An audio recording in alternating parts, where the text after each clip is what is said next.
दोस्तों नमस्कार। स्वागत है आप सभी का अपने यूट्यूब चैनल टॉपर क्लासेस में। देखेंगे हम आज जो आगामी सक्षमता परीक्षा 3.0 प्रस्तावित है, उसके लिए हमने आज पर्यावरण के कुछ महत्वपूर्ण सवालों को लेकर आया हूँ, जो बेहद ही महत्वपूर्ण होने वाले हैं। जो आगामी और भी जो परीक्षाएँ हैं, वनडे एग्ज़ाम, यूपी टेट है, सी टेट है, एस्टेट है, वीपीएससी TRE4 है, एसएससी जीडी के लिए रामबाण साबित होने वाले हैं। अंत तक क्लास को देखिएगा और कमेंट कीजिएगा। चलते हैं हम लोग पहले क्वेश्चन की तरफ। पहला क्वेश्चन है, बहुत अच्छा सवाल रहेगा कि इनमें से कौन प्राकृतिक संसाधन नहीं है। बताइएगा आप लोग। सूर्य नहीं है, कि मिट्टी नहीं है, कि जल नहीं है, कि हवाई जहाज नहीं है। बताइएगा आप लोग। देखिए, प्राकृतिक संसाधन वे संसाधन होते हैं जो हमें प्रकृति से अवमुक्त में मिलते हैं। जैसे सूर्य का प्रकाश हुआ, मिट्टी हुआ, जल हुआ, खनिज हुए, ठीक है, पत्थर हुए। जो भी आपको प्रकृति से जो भी मिलता है आपको मुफ्त में, ऑक्सीजन हुआ या हवा हम लोग कहते हैं ऑक्सीजन, ये सब प्राकृतिक संसाधन के रूप में आते हैं। और जो हमें प्रकृति से नहीं मिलता है वो प्राकृतिक संसाधन नहीं होंगे, वो मानवीय संसाधन हो जाएंगे। तो जो हवाई जहाज़ है वो प्राकृतिक संसाधन में ना होकर मानवीय संसाधन में आ जाएगा। तो इसका विकल्प नंबर चौथा सही जवाब हो जाएगा। अगले क्वेश्चन पे हम लोग चलेंगे। अगला है, संसार की छत किसे कहा जाता है। वेरी इंपॉर्टेंट सवाल है वनडे एग्ज़ाम के लिए। तिब्बत का पठार है, कि माउंटेन एवरेस्ट है, कि पामीर का पठार है, कि युराल पर्वतमाला है। बताइएगा। जो संसार की छत है वो पामीर के पठार को कहा जाता है। ऑप्शन नंबर इसका तीसरा सबसे बेहतरीन जवाब हो जाएगा। समझ में आ गया होगा। बहुत इंपॉर्टेंट है, नोट डाउन कर लीजिएगा आप लोग। अगले क्वेश्चन पे हम लोग चलेंगे। अगला क्वेश्चन है, निम्न में कौन सा घास का मैदान शीतोष्ण है। बहुत अच्छा सवाल है। पहला है सवाना, दूसरा है रानोस, तीसरा है कंपास, चौथा स्टेपी। तो कहने का मतलब है इसमें तीन जो है उष्ण दिए होंगे। तो उष्ण कौन कौन से हैं। उष्ण की ट्रिक आप लोग याद रखिएगा, कभी नहीं भूलिएगा। रसक, क्या हो जाएगा, रसक। मतलब रानोज, सवाना, कंपास। रानोज, ला से हो जाएगा रानोज, ट्रिक याद रखिएगा आप लोग। सा से हो जाएगा सवाना, और का से हो जाएगा कंपास। तो रानोज, सवाना, कंपास जो है तीनों हो जाएंगे उष्ण घास हैं। स्टेपीज जो एकमात्र घास ऐसी है जो शीतोष्ण हो जाएगी। तो इसका ऑप्शन नंबर चौथा सबसे बेहतरीन जवाब हो जाएगा। अगले क्वेश्चन की तरफ हम लोग चलेंगे। अगला क्वेश्चन है, भारत में सर्वाधिक जनसंख्या है कहाँ है। पहला है पश्चिम बंगाल, दूसरा है उत्तर प्रदेश, तीसरा है बिहार, चौथा है महाराष्ट्र की। देखिए, अगर सर्वाधिक जनसंख्या की बात करेगा तो सीधे हम बुलडोजर बाबा की नगरी उत्तर प्रदेश हम लोग जाएंगे। दूसरा विकल्प इसका सही हो जाएगा। सबसे ज़्यादा जनसंख्या जो है देने वाला राज्य है उत्तर प्रदेश।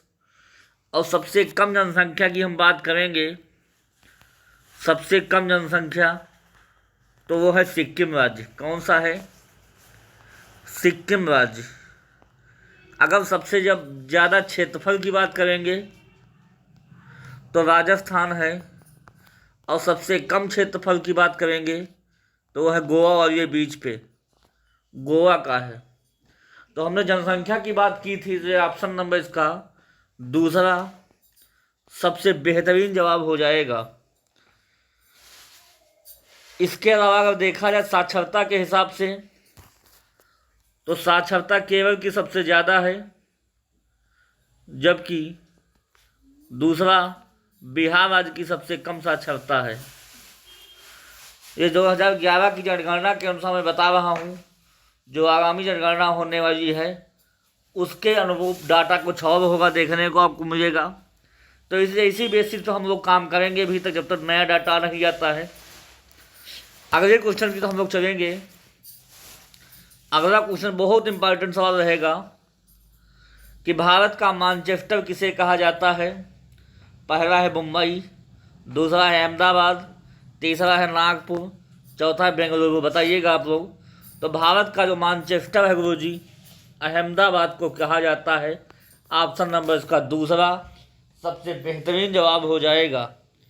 अगले क्वेश्चन पे हम लोग चलेंगे। अगला क्वेश्चन है बहुत अच्छा सवाल रहेगा कि भिलाई राव इस्पात केंद्र कहाँ है। झारखंड में है कि उड़ीसा में है कि छत्तीसगढ़ में है कि पश्चिम बंगाल में है। तो जो भिलाई राव इस्पात संयंत्र है वो ऑप्शन नंबर इसका तीसरा छत्तीसगढ़ सही जवाब हो जाएगा। अगले क्वेश्चन पर हम लोग चलेंगे। अगला क्वेश्चन है कि कोयले का सर्वोत्तम किस्म कौन सा है। पहला है पीट, दूसरा है लिग्नाइट, तीसरा है ब्यूटिमिनस, चौथा एंथ्रासाइट। देखिए जो भी आपको नाम दिए गए हैं इंग्लिश वर्णमाला के क्रम में हमको सजाकर लिखना होगा। पीट को पी कहेंगे, लिग्नाइट को एल कहेंगे, ब्यूटिमिनस को बी कहेंगे और एंथ्रासाइट को ए कहेंगे। इनको जो है हम लोग क्रम से रखेंगे अंग्रेजी वर्णमाला के अनुसार।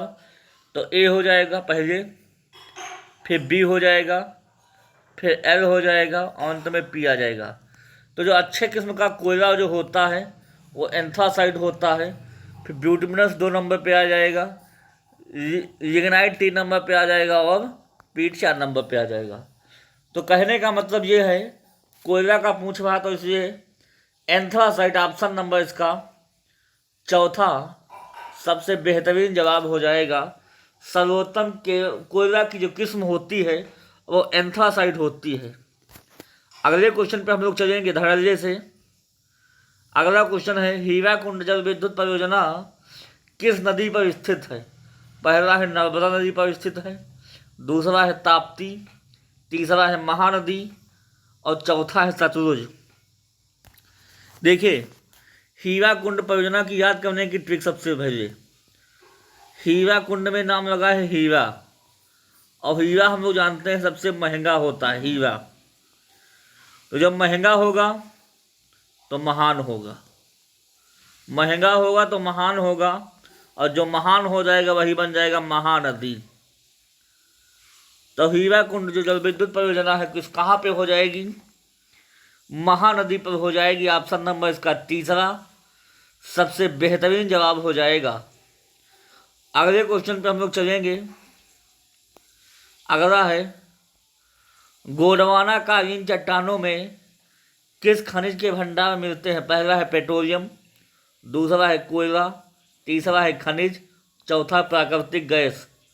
तो एक बात याद रखिएगा, गोंडवाना कालीन चट्टानों में जो है ऑप्शन नंबर दूसरा कोयला जो है हम लोगों को मिलता है। तो इसलिए ऑप्शन जो है इसका दूसरा सबसे बेहतरीन जवाब हो जाएगा। अगले क्वेश्चन पर हम लोग चलेंगे। अगला क्वेश्चन बहुत इंपॉर्टेंट रहेगा, वेरी इंपॉर्टेंट, कि सिंगरौली कोयला क्षेत्र किस राज्य में स्थित है। पहला है मध्य प्रदेश, दूसरा है उत्तर प्रदेश, तीसरा है बिहार और चौथा है झारखंड। जो सिंगरौली कोयला क्षेत्र जो है वो ऑप्शन नंबर पहला मध्य प्रदेश में स्थित है। मध्य प्रदेश की एक बात और याद रखिएगा, जो सर्वाधिक वन देने वाला राज्य है, सर्वाधिक जो है वन देने वाला जो राज्य है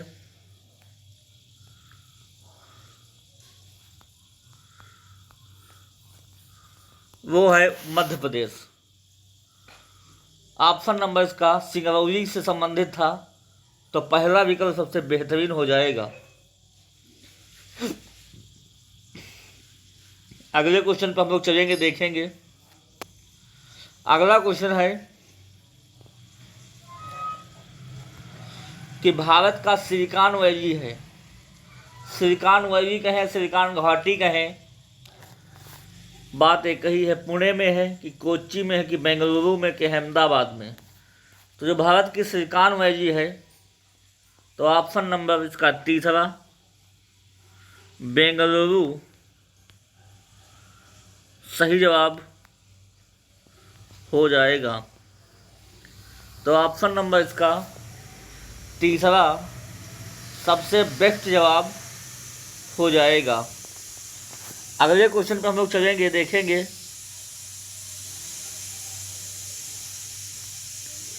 अगला क्वेश्चन है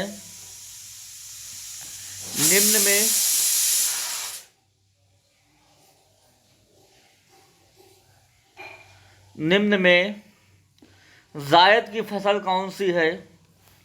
जायद की फसल पूछ रहा था।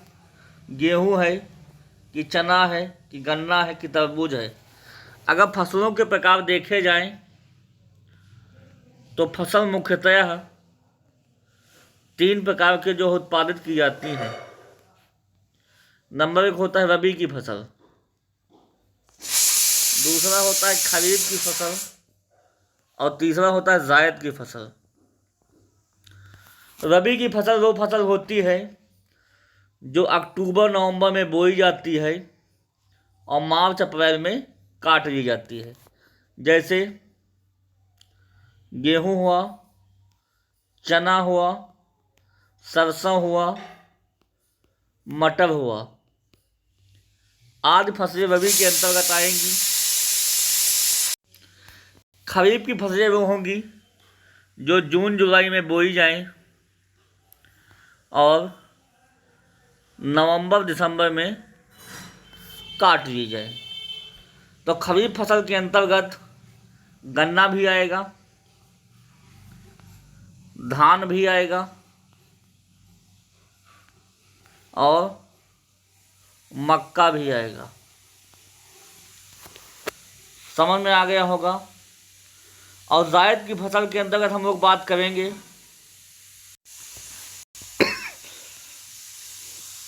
इसमें वो फसलें आएंगी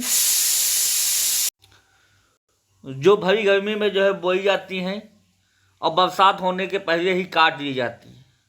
ये मात्र जो है 3 महीने की फसल होती है।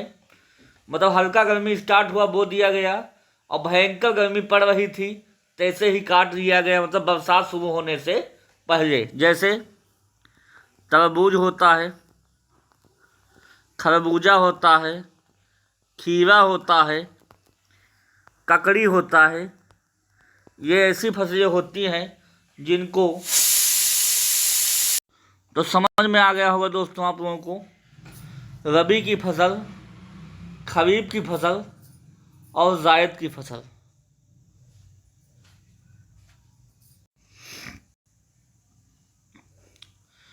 तो इसका विकल्प जो हो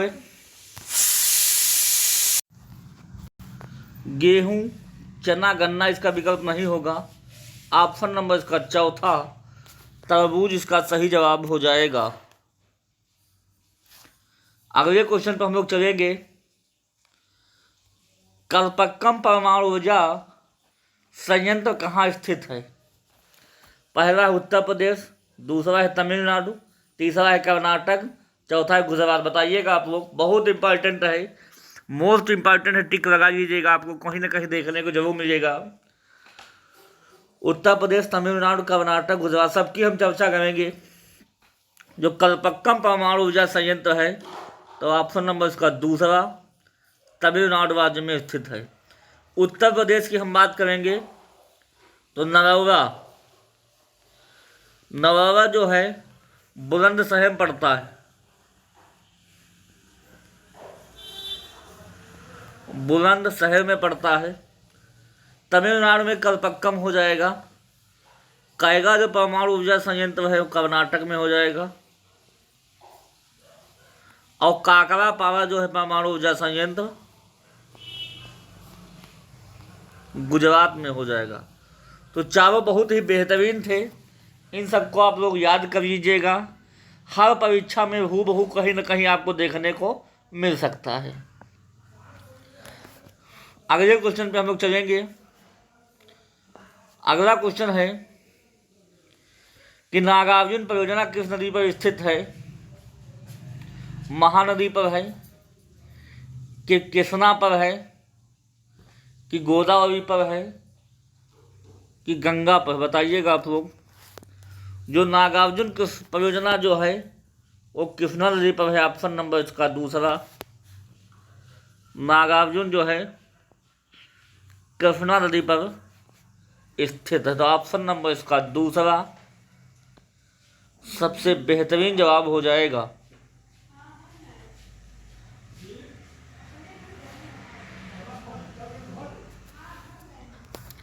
अगले क्वेश्चन पर हम लोग चलेंगे, देखेंगे। अगला है एल्युमिनियम किस खनिज से प्राप्त होता है? पहला है कोबालाइट है, दूसरा है बॉक्साइट है, तीसरा है रोडोनाइट है, चौथा है साइलोमेलन है। तो एल्युमिनियम जो होता है वो बॉक्साइट का अयस्क है, तो ऑप्शन नंबर इसका जो है दूसरा सबसे बेहतरीन जवाब हो जाएगा। तो एल्युमिनियम किसका खनिज से प्राप्त होता है? एल्युमिनियम बॉक्साइट से प्राप्त होता है।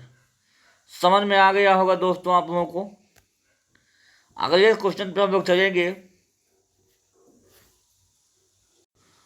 अगला क्वेश्चन है हेमेटाइट किस खनिज से का अयस्क है? बताइएगा आप लोग। हेमेटाइट लोहा का है कि कोयला का है कि सोना का है कि ग्रेफाइट का है?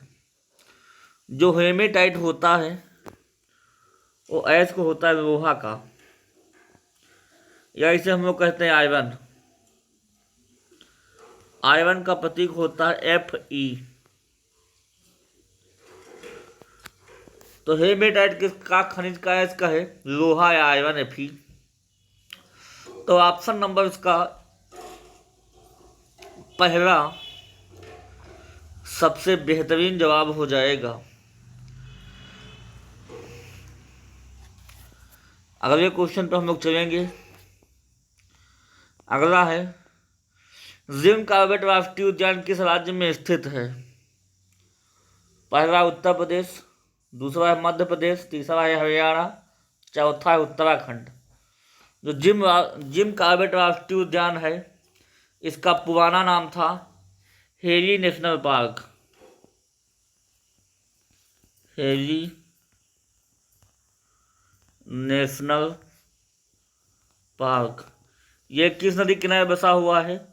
तो रामगंगा नदी के किनारे ये स्थित है। एक किस राज्य की भाई? तो जिम कॉर्बेट राष्ट्रीय उद्यान जो है उत्तराखंड में पड़ता है।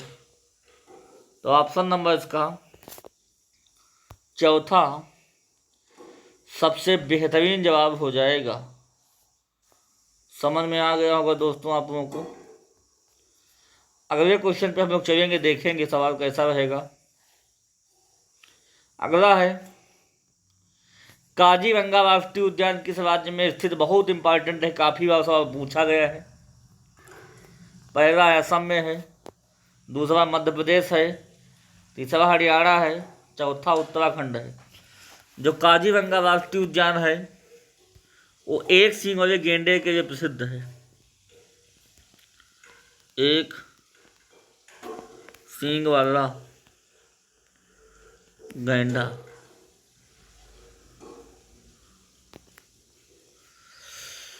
ये कहाँ है? तो असम राज्य में पड़ता है। एक सींग वाला गेंडा के जो है काजीरंगा राष्ट्रीय उद्यान प्रसिद्ध है, जो कि असम राज्य में पड़ता है। तो ऑप्शन नंबर इसका पहला सही जवाब हो जाएगा। अगले क्वेश्चन की तरफ हम लोग चलेंगे, देखेंगे सवाल कैसा रहेगा।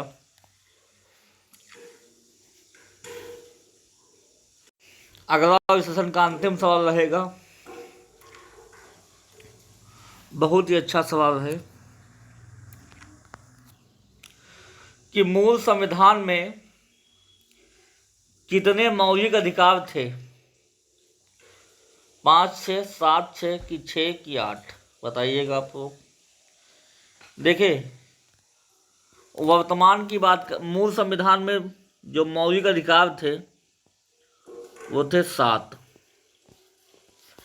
ठीक है, 6 तो विद्यमान है, एक हटता कौन है? एक हटता है संपत्ति का अधिकार। संपत्ति का अधिकार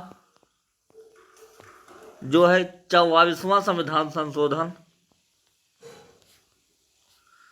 सन 1978 में जो है ये संपत्ति का अधिकार 44वां संविधान संशोधन 1978 के तहत जो है ईस्वी में जो हटा दिया गया था। तो वर्तमान में संविधान की संख्या हो गई, मौलिक अधिकार हो गए 6 गो। अनुच्छेद नंबर 300A में जो है संपत्ति के अधिकार को एक संवैधानिक अधिकार का दर्जा दे दिया गया कि चाहे किसी भी राज्य में किसी भी व्यक्ति को जो है सरकार जो है जमीन से बिना कानूनी रूप से दखल नहीं कर सकती है। उस पर उसका उस हिस्सा रहेगा कि कोई व्यक्ति किसी राज्य का संपत्ति में है तो उसका हिस्सा रहेगा। बट अगर देखा जाए तो मूल संविधान में जो 7 ही मौलिक कर्तव्य थे, तो ऑप्शन नंबर इसका 7वां इसका जो है सही जवाब हो जाएगा। बट वर्तमान में जो है मौलिक अधिकार 6 बतलाए गए हैं। तो दोस्तों, छोटा सा प्रयास कैसा रहा आप लोग बताइएगा कमेंट करके। ऐसे ही तैयारी करते रहिएगा और सक्षमता परीक्षा भी होने वाली है, तो लगे रहिएगा। राज्यकर्मी का हम सबको दर्जा लेना है। जो भी हमारे बड़े भाई बंधु सिस्टर देख रहे हैं उन सभी से अनुरोध रहेगा कि हमारी क्लास को ज़्यादा से ज़्यादा लोगों तक पहुंचाइए। मैं भी जो है BPSC TR 1 से चयनित एक विद्यालय अध्यापक के रूप में सेवा दे रहा हूं। तो जो है आप लोग भी हमसे जुड़िए और जो कुछ भी थोड़ा बहुत अनुभव है मैं आप तक साझा करूंगा।